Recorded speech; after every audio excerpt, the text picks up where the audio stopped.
got so much motherfucking design on right now. Break it down, bring it back, make it clap. I got 3 old thoughts, new block, where that day. Bitches on my line, and you know. Assalamualaikum warahmatullahi wabarakatuh. Halo semua, kembali lagi di video akuntansi perbankan bersama saya Triana Nurhayati dari kelas 3B D4 Akuntansi. Di video akuntansi perbankan kali ini saya akan membahas topik mengenai materi kredit. Sebelumnya, ada yang tahu tidak apa itu kredit? Menurut Undang-Undang Nomor 10 Tahun 1998, kredit ialah penyediaan uang atau tagihan yang dapat dipersamakan dengan itu berdasarkan persetujuan atau kesepakatan pinjam-meminjam antara bank dengan pihak lain yang mewajibkan pihak peminjam untuk melunasi utangnya setelah jangka waktu tertentu dengan pemberian bunga. Di dalam kredit terdapat beberapa unsur, yakni kepercayaan, kesepakatan, jangka waktu, resiko, dan yang terakhir ialah balas jasa.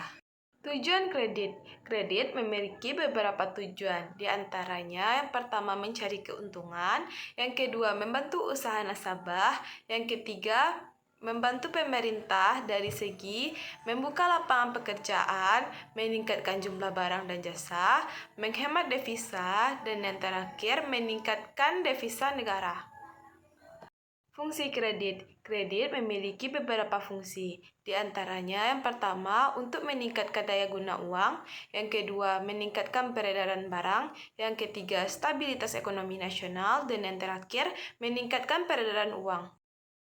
Selanjutnya kita masuk ke jenis-jenis kredit. Kredit terbagi ke beberapa jenis. Yang pertama dilihat dari segi kegunaan. Yang ada kredit investasi dan kredit modal kerja. Yang kedua dilihat dari segi tujuan, ada kredit produktif dan ada kredit konsumtif. Dan yang ketiga kita lihat dari segi jangka waktu, ada kredit jangka waktunya pendek, menengah, dan panjang. Yang keempat kita lihat dari segi jaminan. Ada kredit dengan jaminan dan ada kredit tanpa jaminan. Selanjutnya kita masuk ke prinsip pemberian kredit. Ada yang dikenal dengan analisis 5C dan analisis 7P. Kita bahas dulu analisis 5C. Yang pertama ialah karakter atau watak. Merupakan suatu keyakinan bahwasanya sifat atau watak dari orang yang akan diberikan kredit benar-benar dapat dipercaya dan dapat dilihat dari gaya hidup, hobi, social standingnya, dan lain sebagainya. Yang kedua ialah kapasiti atau kemampuan untuk melihat kemampuan nasabahnya dalam bidang bisnisnya, yang pada akhirnya akan terlihat kemampuannya dalam mengembalikan kredit yang disalurkan. Yang ketiga ialah kapital atau modal. Untuk melihat penggunaan modal, apakah efektif, dilihat dari laporan keuangan. Yang keempat ialah condition. Condition ini merupakan kondisi lingkungan dan ekonomi.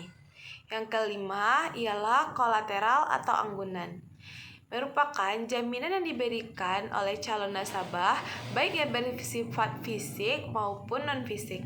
Jaminan ini hendaknya melebihi jumlah kredit yang diberikan serta harus diteliti keabsahannya. Selanjutnya analisis 7P.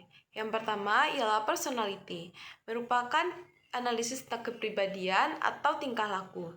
Yang kedua party, yakni modal atau loyalitas dan lain-lain. Yang ketiga ialah purpose, merupakan tujuan dan jenis kredit yang diambil. Yang keempat prospek, ialah penilaian. Yang kelima payment, sumber dana pengembalian. Yang keenam, profitability, kemampuan nasabah, dan yang terakhir ialah protection dengan cara analisis jaminan. Bank melihat beberapa aspek. Yang pertama ialah aspek hukum, berkaitan dengan legalitas usaha, NPWP, dan dokumen lainnya.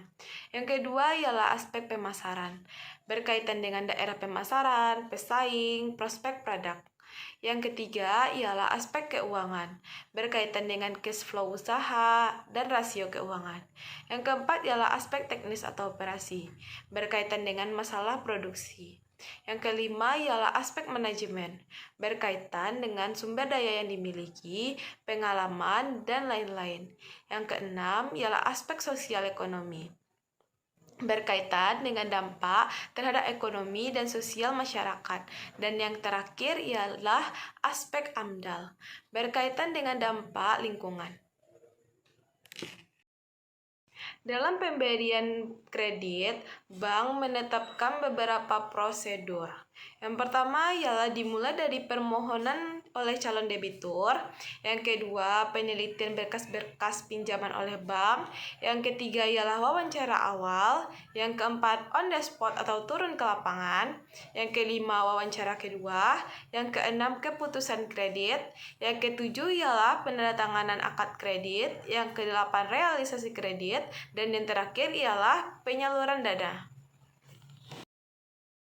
Kredit yang diberikan oleh bank tidak melulu lancar. Ada juga kredit yang macet. Apa sih itu kredit macet?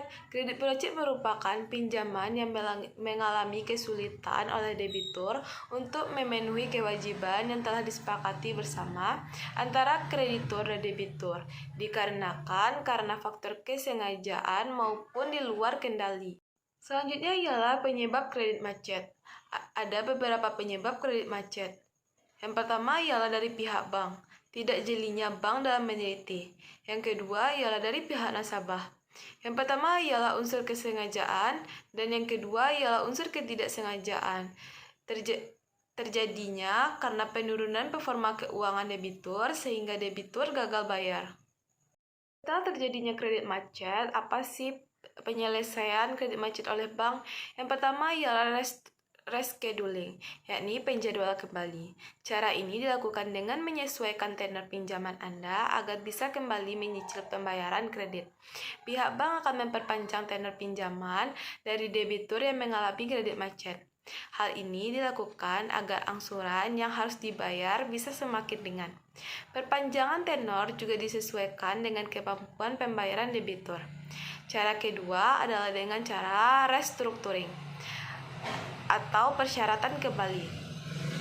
Pengubahan syarat-syarat peminjaman yang mencakup perubahan jadwal peminjaman, jangka waktu, dan persyaratan lainnya. Persyaratan kembali ini bisa dilakukan dengan syarat tidak mengubah maksimal platform kredit. Yang ketiga ialah reconditioning, penataan kembali, yaitu upaya pihak bank mengubah kondisi kredit untuk meringankan tanggung jawab debitur yang terlibat kredit macet ini. Hal ini dilakukan dengan cara menambah fasilitas kredit, mengkonversi tunggakan menjadi pokok kredit baru, hingga penjadwalan dan persyaratan kembali.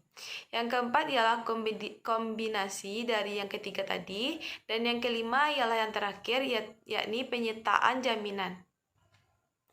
Baiklah, cukup sekian yang dapat saya sampaikan. Mohon maaf apabila ada kesalahan dalam slide yang saya tampilkan ataupun dalam pengucapan.